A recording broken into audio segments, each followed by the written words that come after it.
Hey, what's going on, everybody? I'm King Sway, and today, unfortunately, I don't have Princess Sway with me. She's out with her mom. But stuff's got to get done, so don't worry, baby. I'll show this to you when you get back. I promise. Daddy keeps his promises. But today we have Never Hike Alone, the 2017 movie and short film on Kill Count, and we're gonna jump into it. Jay, bring my baby back so we can do Kill Count.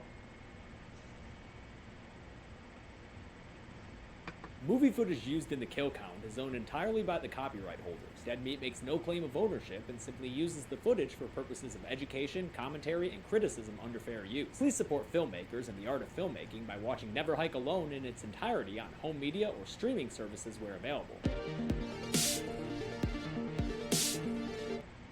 Happy Friday the 13th, and welcome to the Kill Count, where we tally up the victims in all our favorite horror movies. I'm James A. Janice, and today we're looking at Never Hike Alone, the Friday the 13th fan film released in 2017 by Vincent DiSanti. I met Vincent at Monsterpalooza this year and interviewed him in my video covering the event. He told me that with Never Hike Alone, he wanted to make a back-to-basics style Friday the 13th film and make Jason scary again, instead of the more ridiculous campy stuff that the original I was just about to say Jason X. Working between 9-to-5 jobs with a budget raised on Kickstarter, DiSanti and his crew persevered to bring the Friday franchise into the modern era of GoPros and vloggers.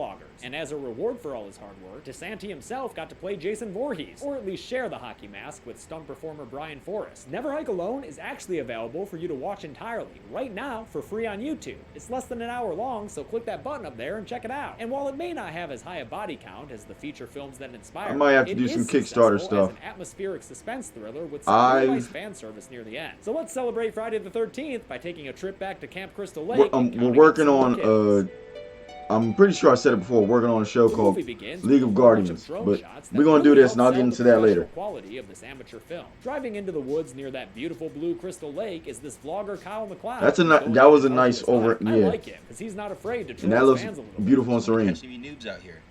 That's right.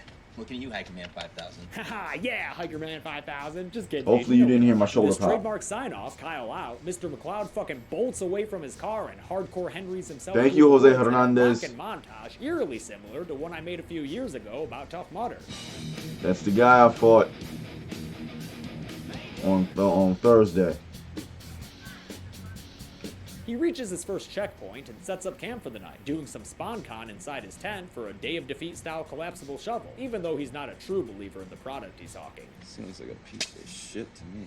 Unlike when I advertise Shudder or Crypt TV, which are products I enjoy so much, I'm giving them a free shout out right here. Get that promo, y'all! The next morning, while brushing his teeth with some water he'd better hope isn't tapewormy, he sees a trail marker that isn't on any of his maps. And as you'd expect a hiker with a GoPro to do, he sets out to explore it. The trail takes I'm not even gonna lie, I might do that.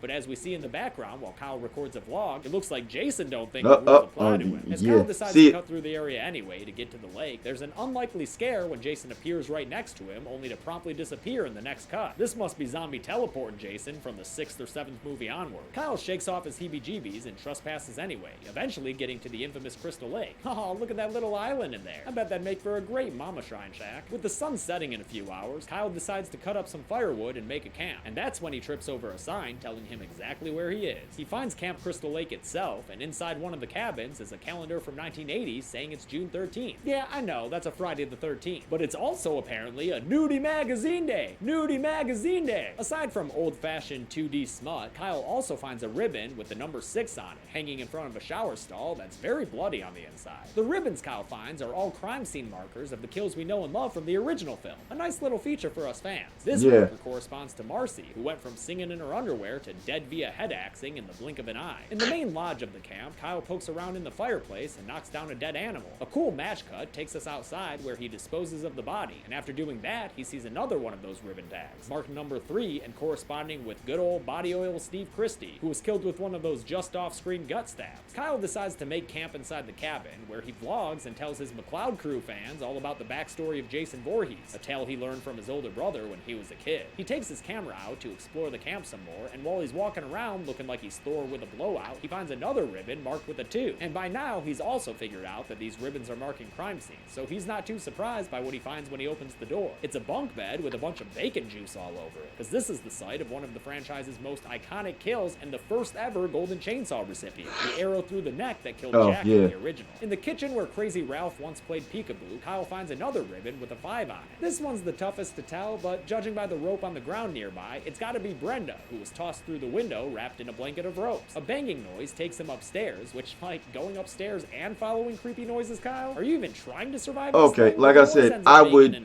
investigate some shit, but when I hear that, Kyle explains used to be used for getting heavy furniture upstairs. Cool, Kyle. Want to explain this messy sleeping pit that has a birthday? Nah, I hear some stuff. If I hear some, I'm out. Or how about this rotting Pamela head tucked under that blanket? Yep, Kyle has stumbled right into Jason's lair, and the J-Man appears behind him and takes his new victim, gift wrapped in a bedsheet, and tosses him out that second-story doorway. Then Jason grabs a nearby axe and hops down to do some stalking. Without even bending his knees on the landing? You're gonna feel that shit when you're older, Jason. Kyle is able to narrowly avoid a lineage-ending injury, and then we get our first look at this movie's Jason, nicknamed Ghost Jason by fans. As Kyle feebly fights him, I've gotta say, Ghost Jason's looking pretty good. The mask is hard. Though, since this one's holy crap. Part 3 axe slash. Eventually, Kyle is able to get the hell away from this masked maniac, who heads back inside to retrieve the weapon he gets an attack bonus with, his trusty old machete. Jason stalks Kyle through the woods on some heavy fucking feet. I have one of those. This guy is stomping around the woods like he's Lucille Ball making wine. Eventually, Kyle trips over the no trespassing sign and really messes his leg up. Break the rules, suffer the consequences, my man. Still, he's able to evade Jason and run off, disappearing into the woods. I keep a random machete around. Actually, it's not random. It belongs to my grandfather. It was one of the last things he left me. He does the usual tragically doomed person with a camera routine, namely telling whoever's watching. And I trained in martial arts. I did weapons training. Shut up.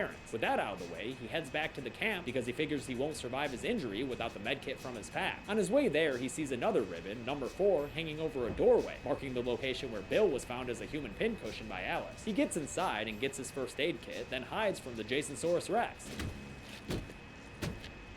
Seriously, those footsteps are so heavy, he's probably got the whole of Crystal Lake rippling like a glass of water. Kyle fixes himself up underneath a table in a self-stitching sequence that really shows off the excellent work by special effects makeup artist Kelsey Burke. On his way out, Kyle has to hide that's gotta be fake like skin. Playing Friday the 13th the game. And just like in that game, hiding proves to be fucking useless, as Jason just smashes through the door and starts clomping around to find him. Jason eventually finds Kyle with a jump scare and a missed opportunity machete stab through the door. Kyle fends him off with the door itself, but only for a moment before we get a fight with a couple of nice pro wrestling beats to it. First, Kyle hits the big man with a friggin' chair, and then Jason comes back with an Undertaker style choke slam through a table. By God, this ain't a TLC match! When Jason goes to grab the machete for his signature finisher move, Kyle takes the opportunity to run off, but because of his injured leg, Jason catches up to him no problem, and they begin a fight for the ages, machete versus collapsible shovel thing. Eventually, Jason slashes Kyle's arm, and Kyle grabs a nearby rock to hit Jason in the face, knock his mask off. Let's see what this Jason looks like behind it. Well, as expected, it's a face only a deranged mother could love. Kyle runs off in fear, while a very embarrassed Jason grabs his mask to cover up that ghoulish visage of his. Kyle finds the axe in the tree and arms himself, then applies a little more first aid to his new wound. Jason tries to sneak up behind him, but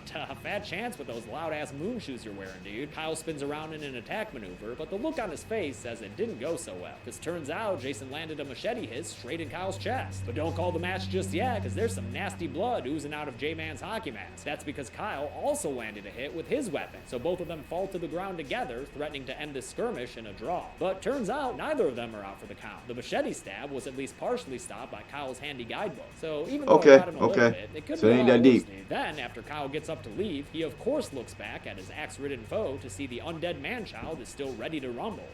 Fuck this. With that, he takes off. I was about to say, get the hell out of there. Rises up from the ground. Morning comes, and that means it's time for a good lake washing. Kyle sees movie's one final ribbon, marked with the number 1, signifying the beachside decapitation His mom. of Alma Voorhees herself, the kill that set our silent but deadly serial murderer in action. Then Jason recreates his first appearance in the series when he jumps out of the lake and grabs a hold of Kyle's head. In an excellent moment with some more great effects work, Jason just straight up crushes Kyle's head in his hands with an awesomely disgusting crunch. Turns out to be a hallucination, so I won't put it on the count, but serious props again to Kelsey Burke and the fake head she made for this scene. Look at it, that thing is dope! Like oh, I wow, said, yeah. Kyle wakes up from the hallucination No, yeah. with 2 paramedics, this nice lady Denny and a dude named, Axel.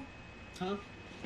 Oh, hey! What? Another medical dude named Axel? But is he pervy like the one we all know and love? Damn, look at the beard on that vagina. He is. Nice. And if you think that's good fan service, hold on to your butts. Because the third paramedic in this movie is Tommy frickin' Jarvis. That's right, motherfuckers. Tom Matthews from Part 6 Jason Lives reprises his iconic role to be T-Jarvis once again. And as he calls the situation into dispatch, he's greeted by an old friend. Bitch. He's yanked out of the ambulance, and the other paramedics hear him struggling, so Axel goes out to help him, only to reappear a minute later with the axe in his gut, finally allowing us to start the kill count proper. Hey, sometimes movies wait until the end for the kills. Remember Get Out? And we double up the count right away, after Denny is pulled out of the ambulance by Jason and given an off-screen death that we can hear involves a whole lot of body beating against the ambulance. Since he's on a roll, Jason stands in front of the open ambulance doors and appears to be ready for a hat trick with Kyle, who now looks like Assistant Director Wes from Nailed It. But Jason is stopped by the formerly Feldman Tommy. Hey, Meganhead! Remember me, asshole? Tommy takes off and saves Kyle's life, leaving a very unsatisfied Jason behind with only a pair of kills to his name. The movie ends with Jason slowly walking after the ambulance. I'm sure you'll catch up eventually, J-Man, don't worry. In the meantime, how many kills did this ghost Jason nail down? I 2. know you already know the answer, but let's get to the numbers anyway. Yeah, dead meat 2. out! 1 dude, 1 chick. Only 2 people died in Never Hike Alone, but hey, this thing was more about ambience than bloodshed. No, it was about carrying the spirit of the movie, and I think it did it well. 1-to-1 ratio, literally. With a runtime of 54 minutes, we had a kill on average every 27 minutes. I'll give the Golden Chainsaw for coolest kill to Axel, since his was more on screen and had more blood, of course. That means Dull Machete for lamest kill goes to Denny, who was slammed against the ambulance off screen. But at least her kill was confirmed by that shot at the end. Yeah. And that's it. Never Hike Alone came out in 2017, and as of today, Ghost Jason and Kyle MacLeod are being added to the Friday the 13th puzzle game, an illustrious honor that's bestowed upon only the best folks of horror. Hope you enjoyed this Friday the 13th treat. We'll get back to dinosaurs tomorrow. Until then, I'm James A. Janice.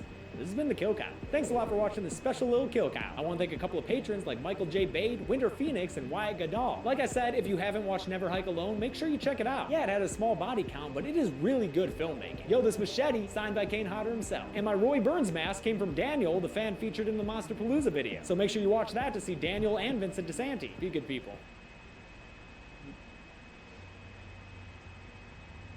I don't know what I can add to that. Like, look, if you've been watching me, you've been watching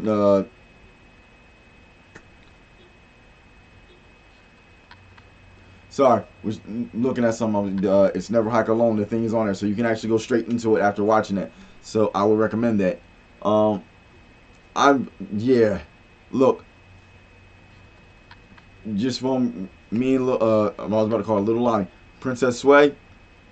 We love watching horror movies. We love watching scary movies and slasher flicks and things like that. We love that kind of stuff. I know it might seem weird, but yeah, it's pretty cool, and then to see that somebody was carrying on the spirit of the movies, and it was fan made, and like this, and what was going on, and they had that head, the fake head, and that looked very good. It would look great actually, but like I said, I loved it. I hope you guys did too. I'm King Sway, and I'm seeing the next one.